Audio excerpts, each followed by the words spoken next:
The other day that we're celebrating today is called the National I Am in Control Day. Yes, that's right, you are in control. So the reason that day came about, I think it was to do with the George W. Bush and how there was an attempted assassination on him. There's a whole story behind it. You can check it out on the website. But National I Am in Control Day, I think it's very relevant for today's times.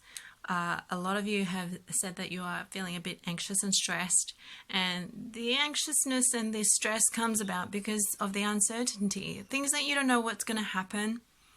But realize that there are certain things that you can't control, but the things that you can control will probably help you feel better. So there are things that you can take control of, the way you feel, what you can do about it. And so we're going to start talking about that today. So what are some of the things that we can do to take control? So there are things that you can do around a house, organize yourself, or create daily activities and routines. Creating a routine is especially important because that will help your mind get into a habit of the certainty that is going to happen each day.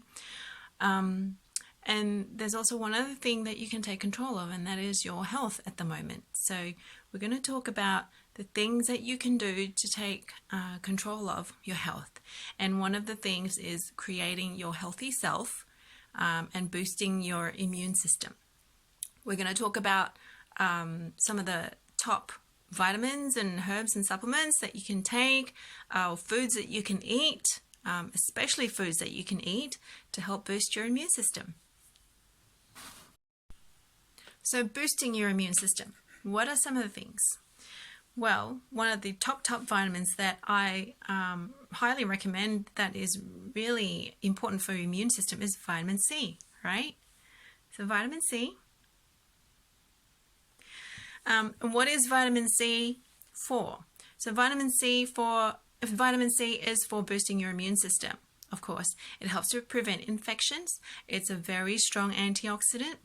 It's required for the production of collagen, which is what you need for your skin, hair, and nails. If you want beautiful skin, hair, and nails, vitamin C is very important. It's important for wound healing as well. So if you cut yourself and it takes a little bit longer for you to heal, you could be low in vitamin C. It also helps in the absorption of minerals like iron from the body, and it helps in the production of bile to help break down cholesterol as well. So how much vitamin C do you need a day? You don't actually need very much at all, really. The recommended daily intake in Australia is men 40 milligrams per day and women 30 milligrams a day. If you're pregnant, you'll need more, 60 milligrams a day, and if you're lactating, breastfeeding, 75 milligrams a day. So I'll put this up in the slides afterwards so you can see that. There are a couple of food sources that you can get from vitamin C as well, and which is what I'm talking to you about today. So let me show you what are the foods that you can have. Now I've listed in the next few slides a list of the top 5 vitamin C foods.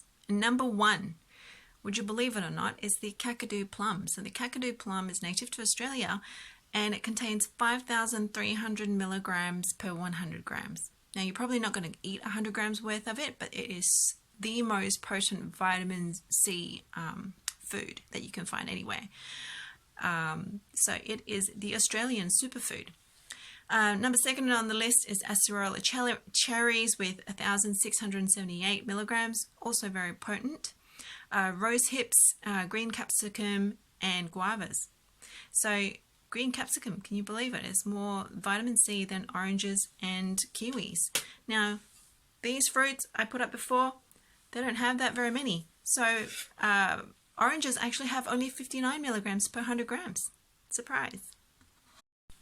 So these were the top foods for vitamin C. Now, usually, if you don't eat that many vitamin C items, foods, which is actually very rare, if you're low in vitamin C, you can take supplements. And this, for example, vitamin C, Bio C 500 milligrams. Now, I'm not promoting this particular brand or anything. It's just what I found.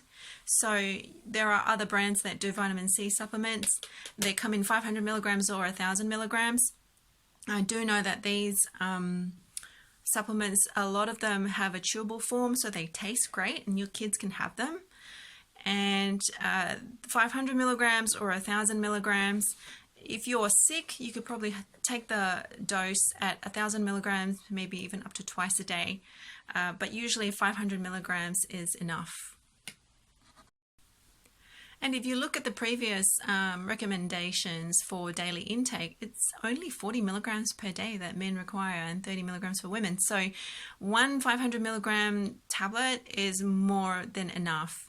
And in fact, if you're not deficient, you probably don't need it.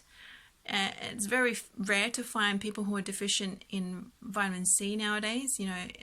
Vitamin C deficiency can lead to a condition called scurvy, and this is a very old disease back when the sailors used to be out at sea, but we don't have that so much nowadays. So whether you choose to take supplements or not is up to you.